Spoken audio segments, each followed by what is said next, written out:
We will be learning that. First, we learn all the symbols for consonants, then vowels and diphthongs, and you'll be reading it to help you learn which symbol makes which sound. And it is used. So it is not that it's not used. In speech sciences, we use it whether working with children or adults, you know, after a stroke, relearning speech. We use it in broadcasting, writing the name in phonetics so we know how to pronounce it correctly, etc. The sciences use it all the time because there's so many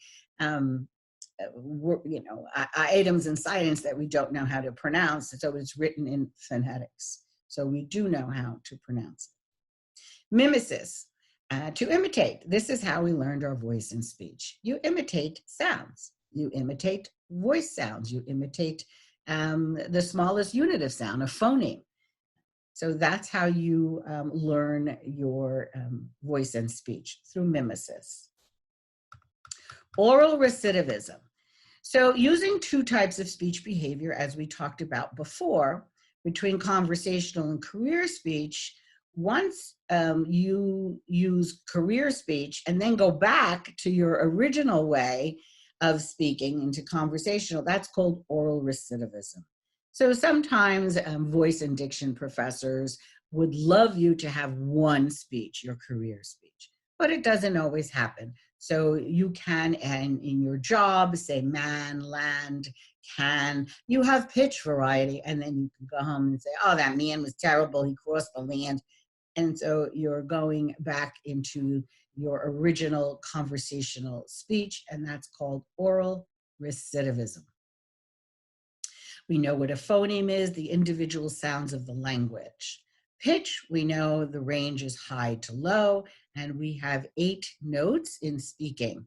And again, last year on Idol, or the spoken word was the winner. So it is a talent and a skill.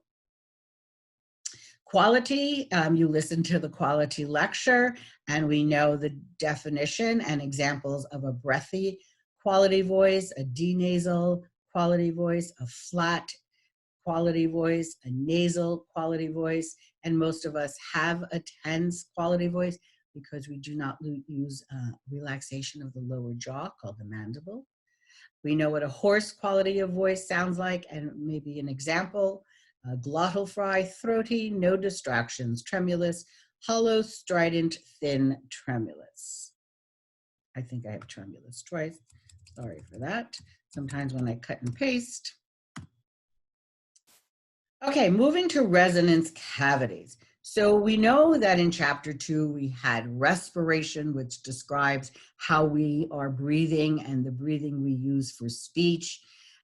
Preferred diaphragmatic breathing over conversational breathing. The difference being diaphragmatic breathing, when I inhale from my nose, the air fills up in my abdominal region, and my abdominal muscles, which are in front of my diaphragm muscles, expand and contract. So when I breathe in, my belly fills up with air. You can see how it protrudes.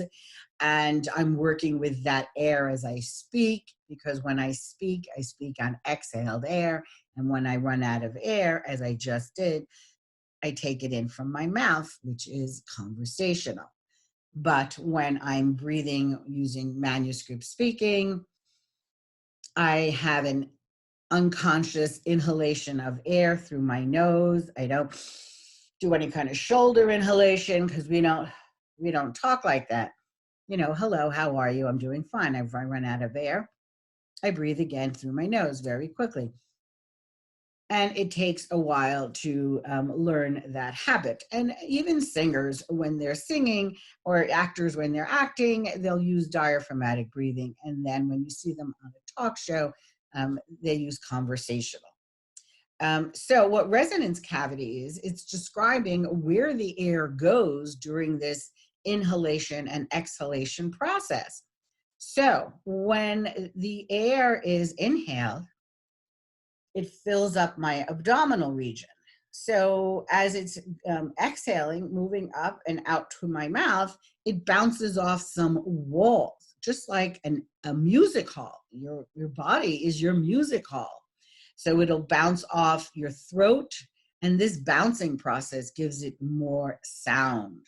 It bounces off the walls of your mouth, and for certain sounds, it will bounce off your nose, the sounds of and the largest is your chest cavity. It bounces there.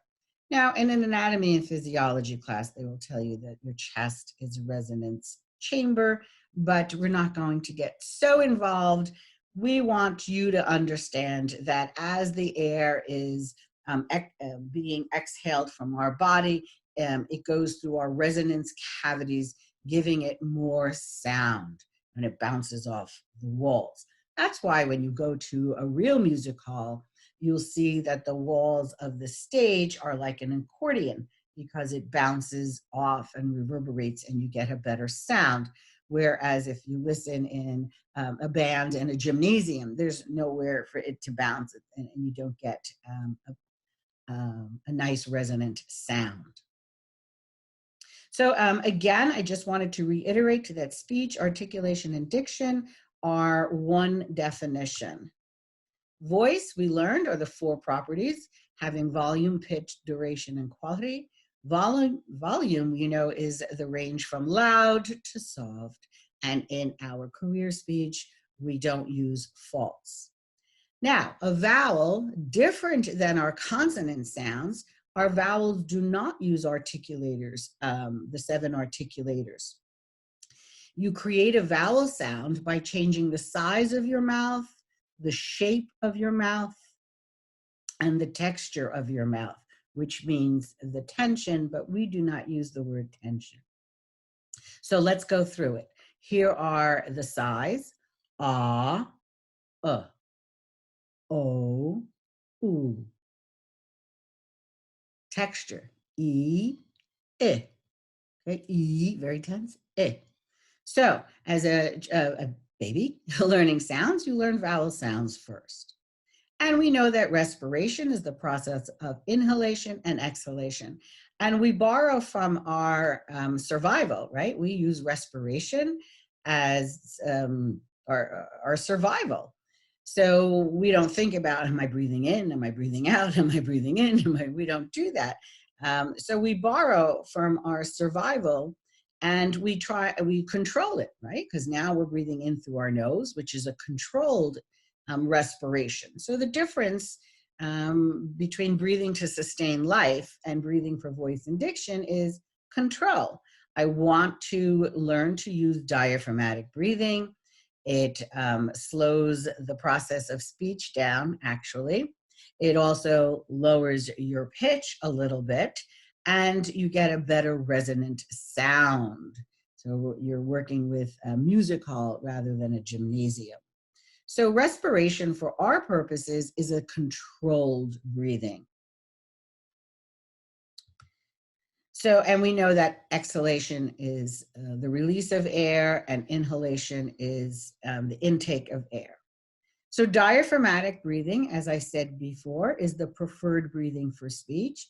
It's an inconspicuous inhalation. So we don't do anything like that. I'm going to choke in a minute. It's just in through the nose instead of the mouth. And we have exercises here on page 17 that I'm going to take you through in a moment so that you can understand how your body can produce diaphragmatic breathing. So I'm going to right now turn to page 17 and I'm going to put it up onto your screen. So I'm going to leave here for a minute and go back to your book, okay? And I'm going to put page 17 on your screen, and which is an excellent exercise for you to learn what diaphragmatic breathing is for you. And again, it did not do what I wanted it to do, probably because there we go. So what you want to do is take an inhalation of air. That's it, 4 count. And you want to last for this entire sentence. Okay? No cheating, air through the sides of your mouth. And you want to focus on one important thing. that your diaphragm muscles are contracting as you're speaking. So they're shrinking. So let's do the first one. We're going to inhale 4 count. I went to registration and took 1 course in voice and diction. So you could do that again and place your hands on your abdominal muscles. Your abdominal muscles are in front of your diaphragm. And you can feel that when I am speaking, my diaphragm is contracting. It's going in, right? And when I don't have any more air, I breathe again. With this first sentence, most of us went with 1 inhalation of air using the diaphragmatic breathing. So now we're going to do sentence 2. Okay. Now we have the understanding. So you're going to inhale 4 count. I went to registration and took 1 course in voice and diction and English literature. I didn't run out of breath, so I didn't have to take another breath. But I have my hands on my diaphragm muscles, so I can feel how when I inhale, my stomach muscles protrude, and when I exhale, when I speak, my diaphragm muscles are contracting. Okay, let's take sentence number 3. We're going to inhale on a 4 count. I went to registration and took 1 course in voice and diction, English literature, and adolescent psychology. And we probably fared well on that one as well. And we're going to take it to the next one. We're going to inhale. I went to registration and took 1 course in voice and diction, English literature, adolescent psychology, and computer science. It's getting a little bit more difficult, but right now you can really feel the contraction with your computer science because you're starting to run out of air. So let's take a look at number 5. Inhale, 4 count. I went to registration and took 1 course in voice and diction, English literature, adolescent psychology, computer science, and physical education. You can really feel that diaphragm contracting unless you cheated and took an inhalation through the side of your mouth.